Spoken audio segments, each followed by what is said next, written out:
We're going to be getting started in just a couple minutes. Just waiting for those last folks to jump in. If you haven't done so already, it looks like everybody's got their microphones on mute. That would be great, so we don't pick up the background noise from the place where you're viewing this. And if you have any questions, feel free to jump into the chat box and type those out. And just make sure the 2 is set to everyone. And that way we can stop and answer those questions and move forward. So we'll get going in just a minute, just waiting for everybody to jump on here at 1 o'clock.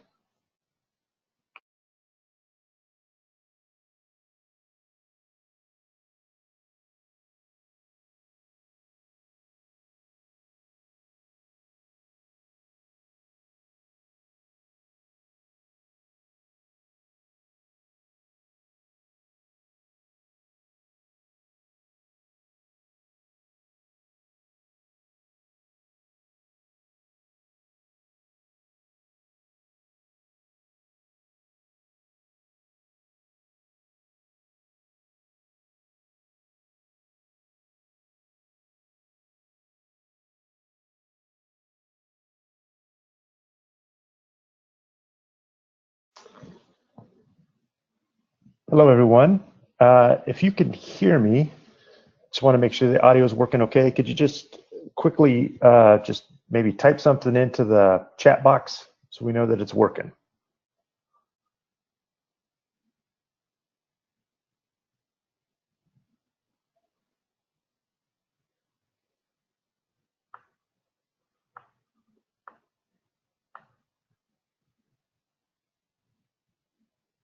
Great, we got a few more people joining in, so we're just going to give them just a moment to do that, and then we'll get started.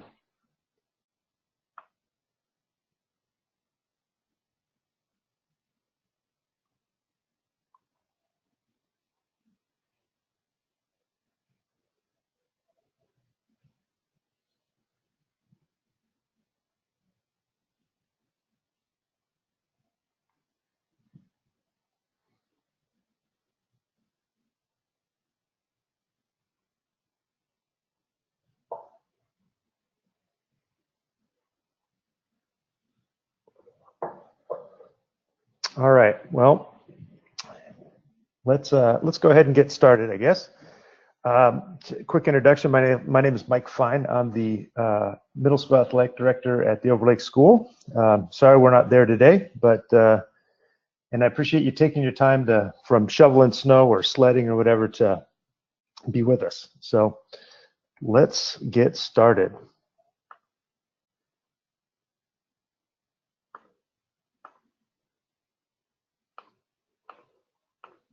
So just some general things in terms of when you get started with the lacrosse, in terms of scorekeeping, some basics that you're going to need. You're going to need some tables and chairs, a clock, somebody to keep a penalty clock is going as well. There's a lot of apps that are out there that people can use. We'll have a section, or we'll ask some questions maybe at the end to see if anybody's got some apps or anything like that that they like to use. The main thing is we need to be able to keep track of the penalty time as well as the time of the game, a scorebook, a portable scoreboard, and hopefully a canopy.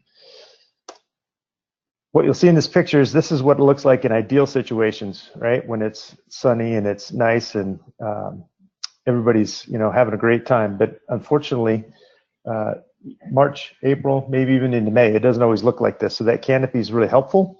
I'd also suggest thinking about what are you going to do if it is raining, how are you going to keep the papers dry, that kind of thing. The one thing you don't see here is a little flip chart for like a scoreboard, which is always helpful. And I think, if you don't have a scoreboard at your field that you can use, the flip chart's a great way to do it. And I realize most programs don't. So make sure see if you can find a weatherproof one is what I would suggest, just based on previous experience. If not, you do what you can with what you got. So just a quick idea in terms of what we're dealing with in terms of the field. Where you're going to be sitting is just kind of right down here. If you look at the bottom of the screen in that table area, it's a great vantage point, great place to see the game, but keep in mind that you do have a job while you are sitting there. So looking back at that area, there is a substitution area that's going to be in front of you. Team benches are going to be on either side. The coaching area is really there in front of the benches. And then, a spectator area, I would say opposite sideline is always the best. And what you want to try to do is, if you can, as it says here, don't have a bench or anything behind the goals, obviously for safety purposes as well. But, as long as we can keep everybody safe, having fun, that's what it's all about. If you are playing 3-4, you'll see that we can turn the fields and we're going to play sideways. So then you just need to adjust your scores table appropriately so you can put them in the middle of the field, as opposed to playing on the large field like we would with the 5-6s or the 7-8s.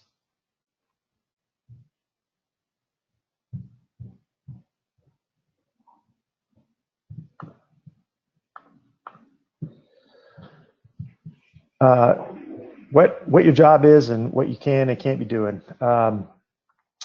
What's important when you get there and you start the game is, or before, is, it's okay to ask your players to stay behind the lines or behind their cones, outside of the exchange or the substitution box, so that you can see what's going on. It's no problem asking refs to repeat a call so you can make sure that you get the information taken down correctly, or asking your players in the penalty box to kneel down and stay out of your line of sight. That's not a problem with that stuff whatsoever. What we don't want to do is we don't want to be getting into any kind of yelling match or altercations with our coaches, saying rude things about players, being disrespectful to the ref, cheering, which is probably the hardest one, especially if your child is out there playing. It's going to be a muffled cheer. It's going to be something that's, maybe you're saying to yourself or you're talking to your partner that's next to you, but it shouldn't be something that the team should be hearing or the other fans should be hearing from across the way. We're there to be impartial. We're there to be, support these kids in playing the game, but we've also got to, make sure that we're doing our job appropriately. A couple of roles. We got the timer and the scorekeeper. If you've done basketball, you can think of this as maybe the board in the book. The timer is there to keep the game time and the penalty time. Pretty simple, straightforward. Scorekeeper, you're going to be doing scores, penalties, timeouts, and depending on what kind of statistics you're taking, you're going to want a spotter probably for your scorekeeper, just so you can get the information into the scorebook as quickly as possible. Based on my experience, if you're the scorekeeper, you're going to be looking a lot at the book, and you're probably only going to see 50% of the game as you're taking down stats. So just something to keep in mind as you volunteer for that job. Pre-game, make sure you've got some clocks and timers. Make sure that you test those things out. Make sure they're working. Always think about redundancy. If I need 2 stopwatches, maybe I bring a third just in case one craps out in the middle of the game. Make sure you introduce yourself to the officials. A lot of times these are going to be young kids, relative, right? They're going to be those high school players that are coming out, and maybe they're officiating for the first time. So anything that we can do to kind of help them in terms of minimizing the anxiety that they might be having, make them feel more comfortable about calling a game. That's great. So, and building that little bit of rapport at the beginning also helps. If you need to ask them to repeat a call, or you need clarification, it's always helpful. Ask the refs, when we do timeouts and at halftime, how long those are going to be, just so that you're all in the same time. And ask them, what times do you want to be yelled at? Not uncommon for the last 2 minutes of each period to be yelled at, so the officials and the coaches know about how much time is left. Then you'll need your scorebook as well, and make sure that you have that ready to go.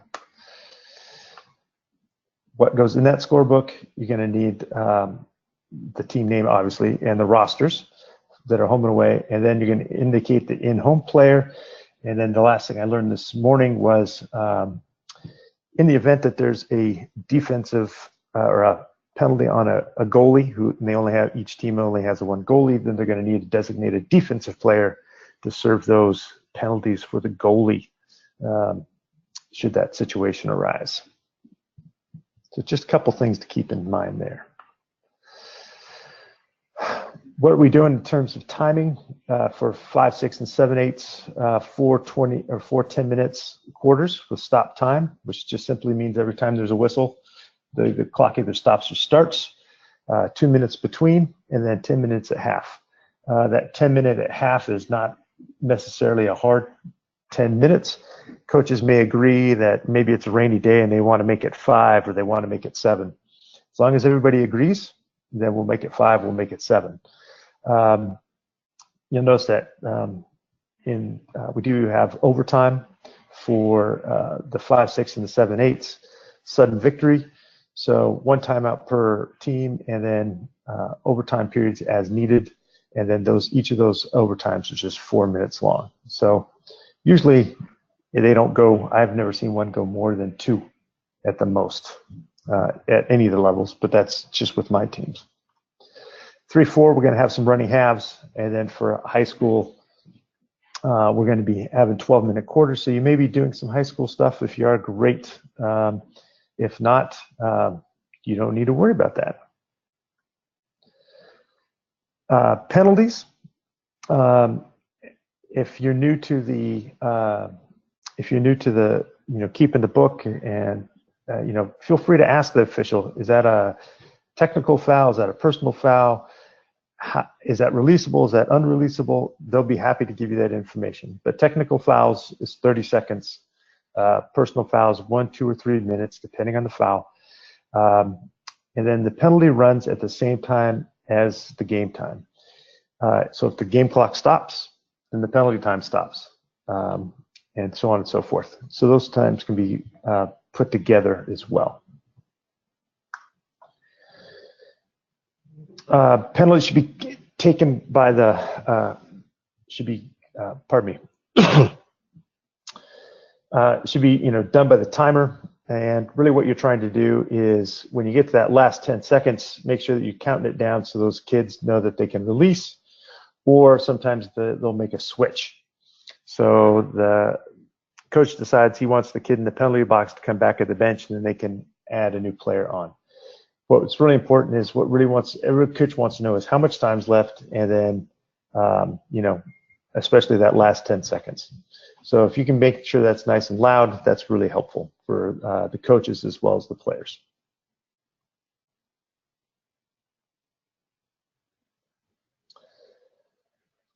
Pardon me. Releasable penalties versus non-releasable. It simply means that if the goal is scored on a releasable penalty before the penalty is over, then the kid can come out of the penalty box. If it's non-releasable, the boy has to serve the entire penalty for that time. So if it's a 1 minute non-releasable penalty, it's 1 minute that they have to serve, and the other team can score as many goals as they can in that 1 minute of time, for example.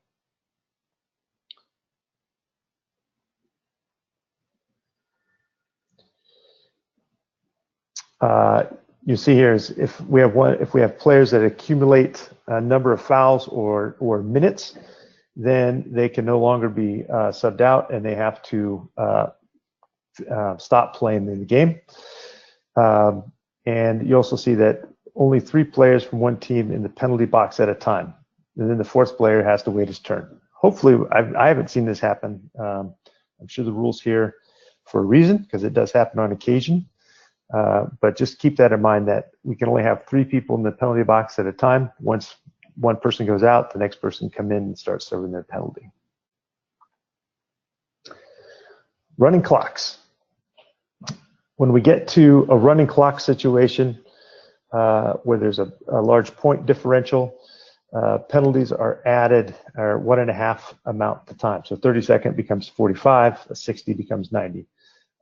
Penalty time starts on the whistle when play resumes. So this just keeps the game moving.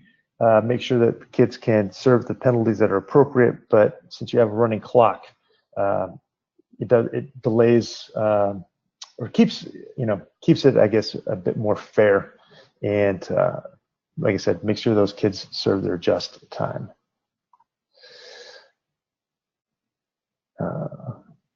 On running time, game and penalty time, stop for timeouts.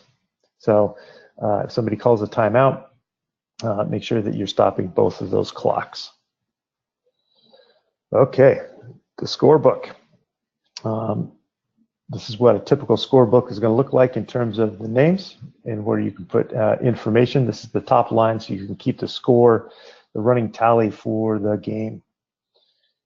Team names go up here. You'll see we have Duke versus North Carolina in this example. After a goal, you'll see that we'll place the time that was scored, the quarter that it was scored, time and quarter, and the player that recorded the goal, as well as if it was assisted or unassisted. So in this example, at 8:10 of the first quarter, player number 2 scored a goal and it was unassisted.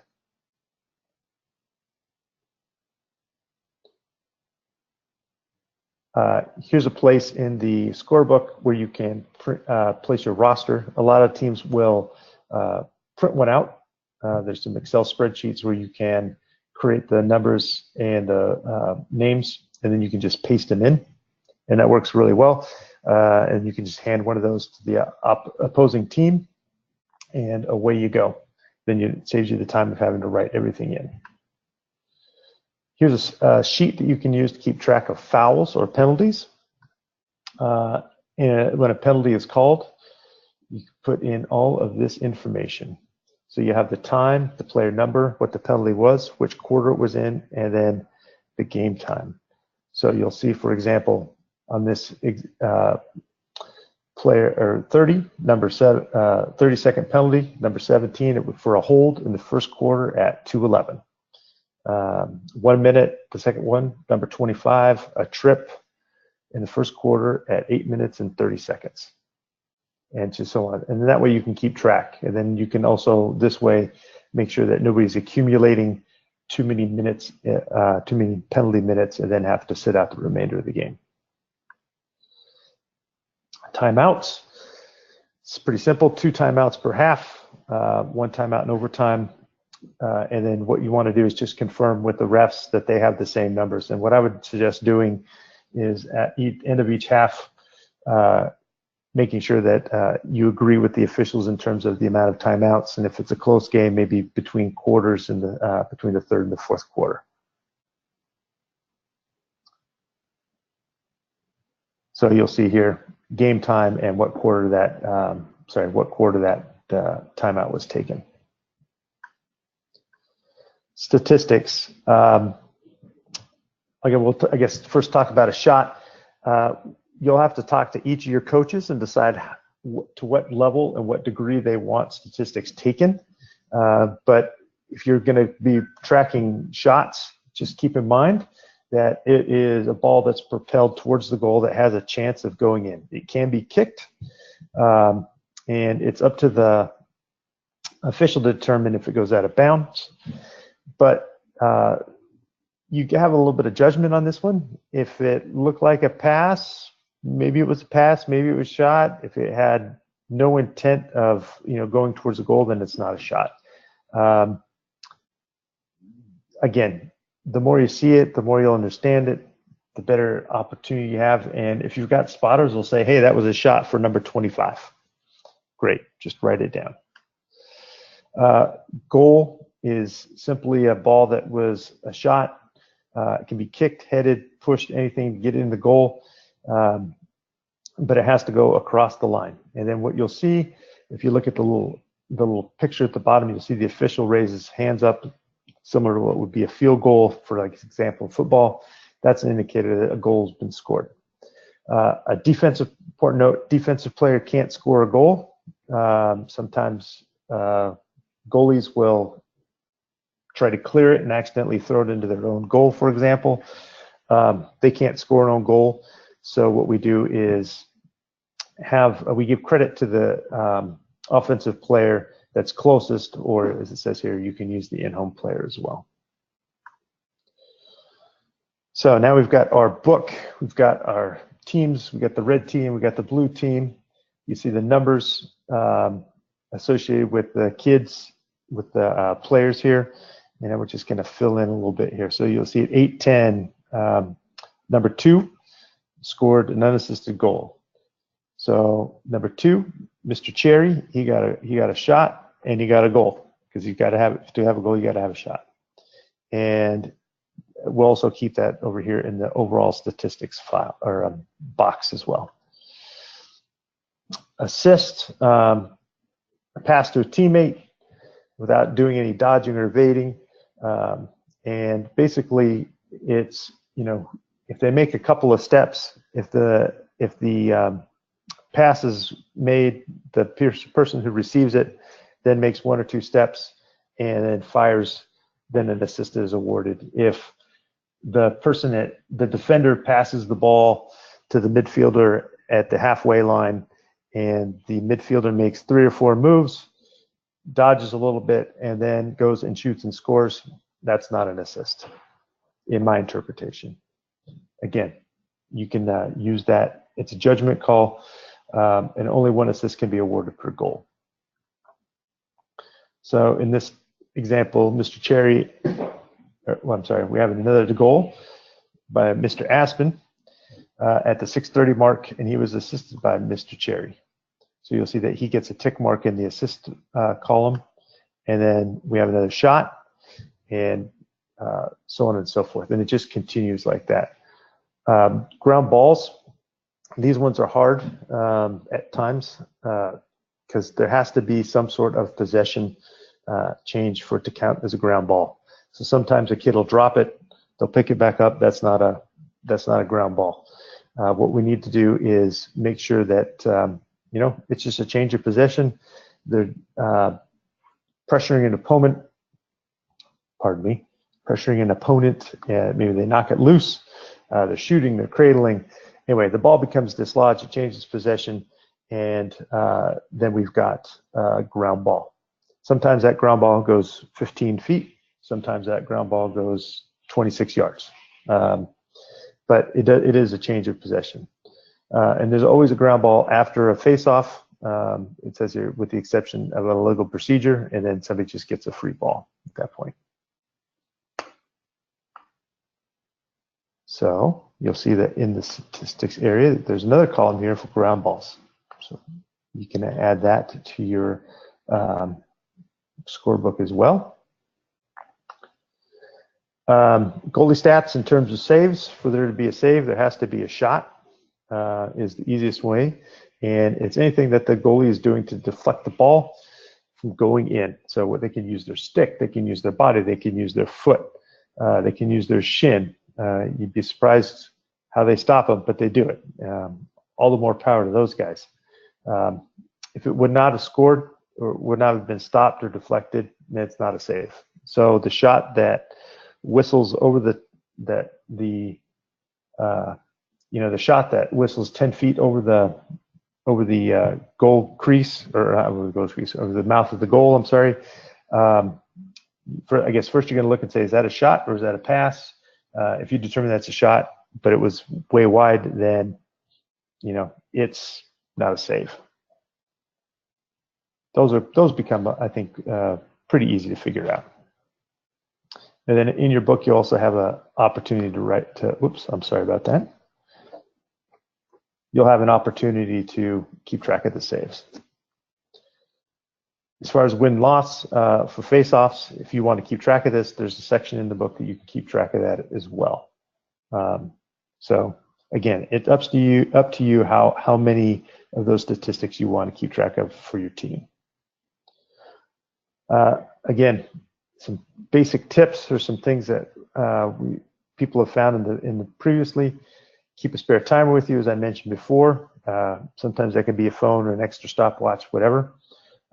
Bring tape, whether it be athletic tape or duct tape or Band-Aids or both. I'm a big fan of having athletic tape around because it does a lot of different things. Have somebody to hold the flip, something to hold the flip score drawer down in windy weather. Some sandbags, some heavy water bottles. You know, get creative. Some people like to use multicolored pens or pencils so they can keep track of things from one quarter to the next or one team versus the other. That's up to you. And then, as I said, if you have a pre-typed roster for the opponent's scorebook, it really makes things quick and convenient for the other team. Whoops. So here's a look at an actual scorebook.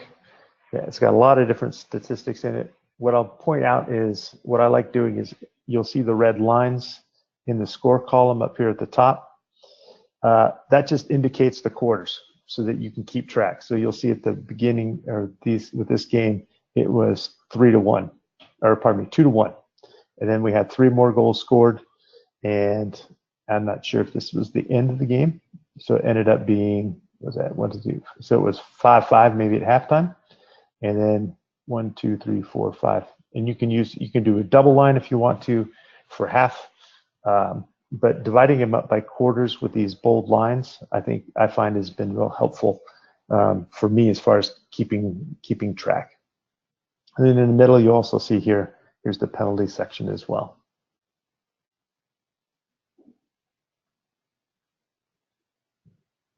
And whoops. And here's just a simple example of what a printed score or Excel spreadsheet could look like. And that's truly the excitement of it all. If you have questions, I know I went through that a little quickly at times, but feel free to ask. Oh, we got a few here. I'm sorry. I missed them in the earlier with my text box was a little slow. At the end, would you game time for high school versus JV varsity? The question is there any difference in game time for high school versus JV or varsity? To my knowledge, not. But I haven't been working with the high school teams that much in terms of those rules. At our school, we don't have a JV, so I'm not sure. What are clears and how should they be recorded? Good question. We don't track clears at my school. Has anybody got an answer to that? How they would record a clear? And then the other question is can you send out a copy of the presentation for future reference? Yes. This will also be available to the directors. This is being recorded so that people can download it, but I'm happy to send it out. My email, mfine@overlake.org. You can send me an email and I'd be happy to send you a copy of this as well. Last thing I would ask is, has anybody used an app or anything like that on their phones that they like, that they found useful in terms of timing or keeping statistics for a lacrosse game? And if you do, would you mind typing that name into the chat box?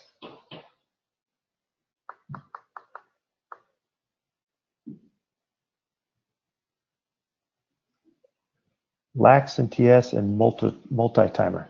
Thanks, Jerry.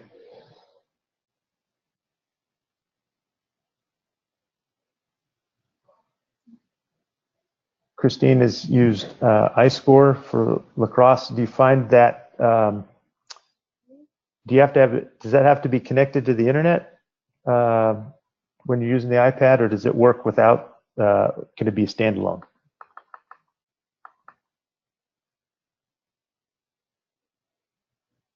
Looks like he can be standalone. That's awesome. If you have questions that you want to ask to the group, if you don't want to do something other than chat, you can feel free to unmute yourself and ask to the bot, to everybody.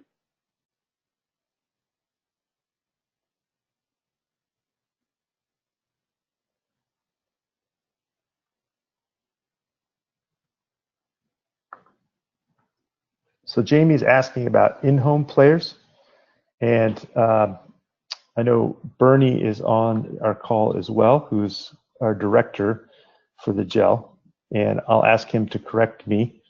But my understanding is that the in-home player is just a midfielder that's designated to serve penalties in the event somebody other than a specific player gets a penalty or a foul. A coach, for example, or a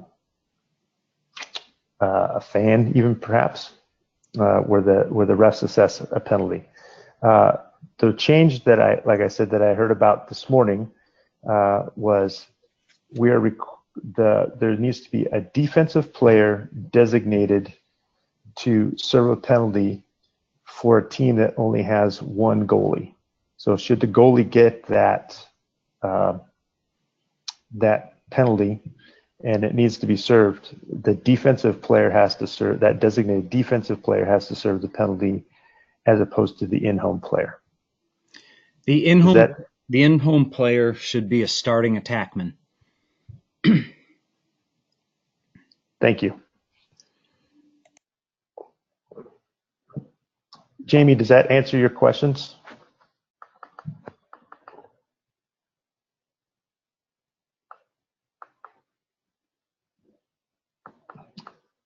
Are there any rules changes that would have mattered to scorers timers? Not that I saw. Bernie, Bernie, you're welcome to jump in if you know of any rule changes this year that would affect the timers and scores. Not that I can think of.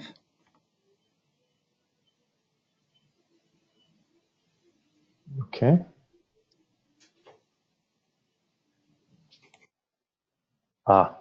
Yes, the girls' game is different for sure. Sorry, Jerry.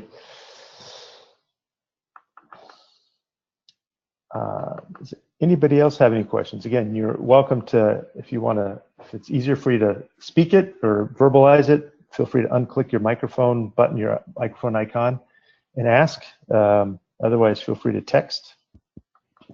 Yeah, sorry, back to the goalie in-home player. We've actually run into that situation in a couple of times, and nobody wants to wait for the second goalie to get geared up because they have to have their throat protection and everything on, and usually the other goalie's out on the field playing already. Would it be better just to have the defensive person serve for the goalie, or are we going to have the other goalie gear up to jump in? Great question. And I don't know if I have a definitive answer for you on that. I would love to have actually the officials association answer that question. And I think I'm going to speculate and say that I think that the reason that that rule is there is for teams that are much smaller and only have a limited number of players. Some teams carry two different goalies and they're suited up already. But I would have to get back. I will actually ask that question and get an answer for you, and then get it back to, or have Bernie get that out to the directors so that we can get that back to you. That'd be great. Thank you. Yep. Who wins face-off? I record it. So Margaret's asking, can you speak to the guidelines for who wins face-off and how to record it when it is not a face-off player? Ground ball, because they're going to get possession at that point in time.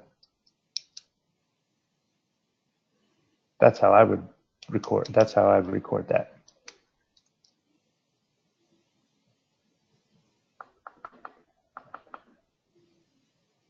Are there other questions?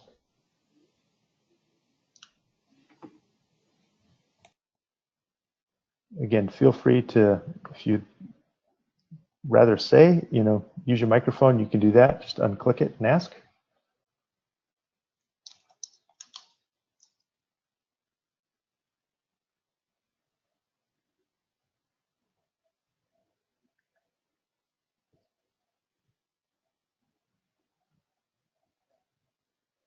Well, if we don't have any other questions, then I'm gonna let you guys get back to shoveling snow or going sledding or something like that. Okay. Well, thanks everybody for joining us today. I will we'll get that question answered on the second goalie and get that out to you guys. Thanks so much for your time, and thanks for being with us today.